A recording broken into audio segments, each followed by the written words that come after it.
Power फुल हाय र हो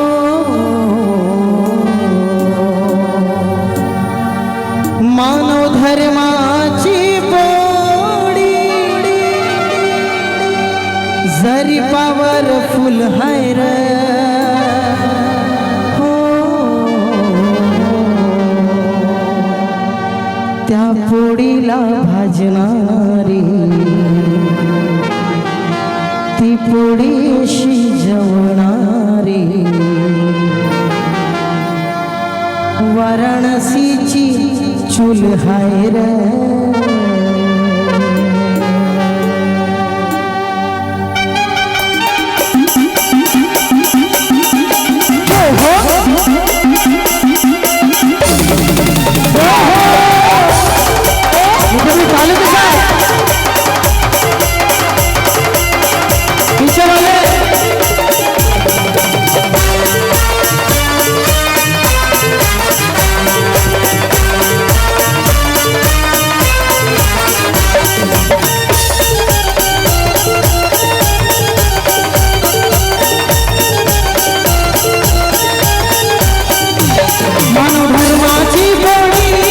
जरी पावर फुल हाय र मानव धर्माची पोळी जरी पावर फुल हाय र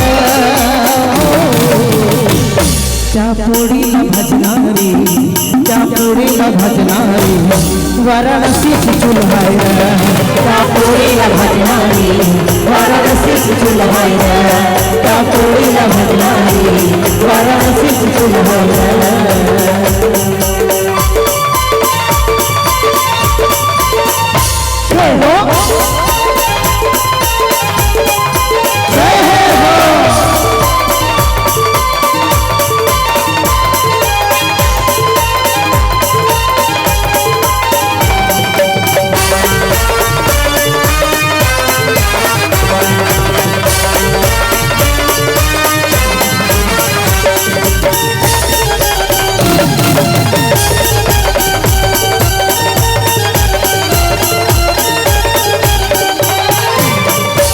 मानव धर्माची पोळी आपल्याला फुकटात भेटली तर खरी, पण ही प्रत्येकाला पचते असं नाही. पचवणे तेवढेच कठीण आहे. ही मानव धर्माची पोळी फुकटात तर भेटली आहे, पण पचते का प्रत्येकाला? नाही पचत. इथे उपस्थित कितीतरी सेवक आहेत, मी प्रत्येकाला बोलणार नाही, पण का बोटावर मोजण्या इतके सेवक आहेत जे नीती नियमाने चालतात. प्रत्येकाला या मानव धर्माची पोळी पचत नाही, आणि कुठे पचते आणि कुठे पचत नाही ही पोळी लक्ष असू द्या.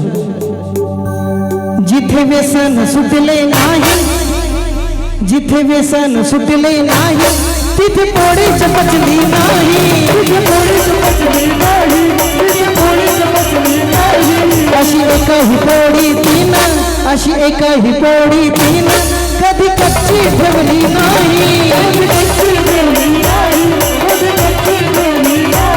तिच्या प्रेमाच्या पोळीत, तिच्या प्रेमाच्या पोळीत आम्ही सेवक फुल हाय र. तिच्या प्रेमाच्या पोळीत आम्ही सेवक फुल हाय र. त्या आईसाठी जोरदार टाळ्या व्हायला पाहिजे. त्या पोळीला भाजणारी, त्या पोळीला भाजणारी माझ्या आईची चूल हाय र. त्या पोळीला भाजणारी वाराणसीची चूल हाय र. त्या पोळीला भाजणारी वाराणसीची चूल हाय र. जय हो.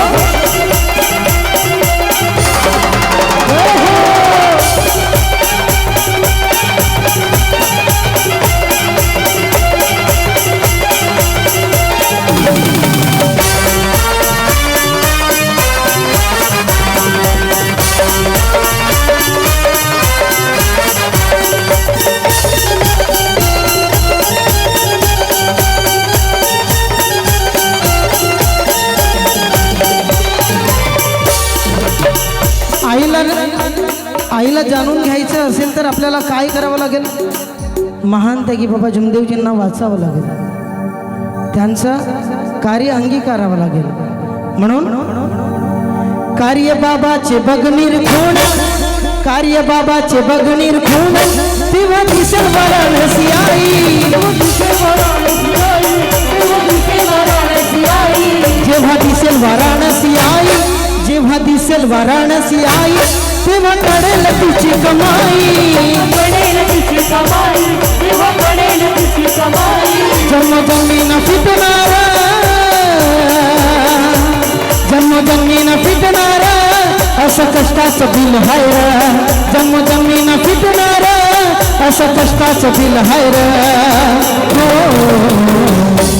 आपण कितीही त्यांच्या नीतिनियमाने त्यांनी दिलेल्या कार्यानुसार वागलं तरी आपण त्यांचे जे कष्टाचं बिल आहे ते कधीही फेडू शकत नाही.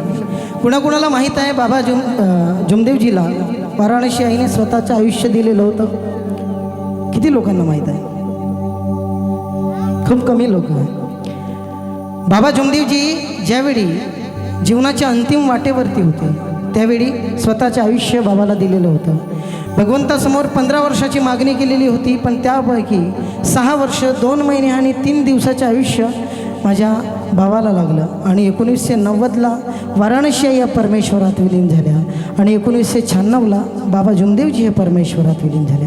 त्या आईसाठी खरंच जोरदार टाळ्या व्हायला पाहिजेत पुन्हा एकदा. जन्मोजन्मी न फिटणारा असं कष्टाचं बिल हाय रे, त्या पोळीला भजणारी, त्या पोळीला भजणारी वाराणसीची चूल हाय रे, त्या पोळीला भजणारी वाराणसीची चूल हाय रे, त्या पोळीला भजणारी वाराणसीची चूल हाय रे. मानव धर्माची पोळी जरी पावर फुल हाय रे, मानव धर्माची पोळी जरी भावल फुल हाय रे. त्या पोळीला भजणारी, त्या पोळीला भजणारी माझ्या आईची चूल हाय रे, त्या पोळीला भजणारी वाराणसीची चूल हाय रे, त्या पोळीला चालू कसं वाराणसीची चूल हाय रे, त्या पोळीला भजणारी वाराणसीची चूल हाय रे, त्या पोळीला भजणारी वाराणसीची चूल हाय रे, त्या पोळीला भजणारी वाराणसीची चूल हाय रे.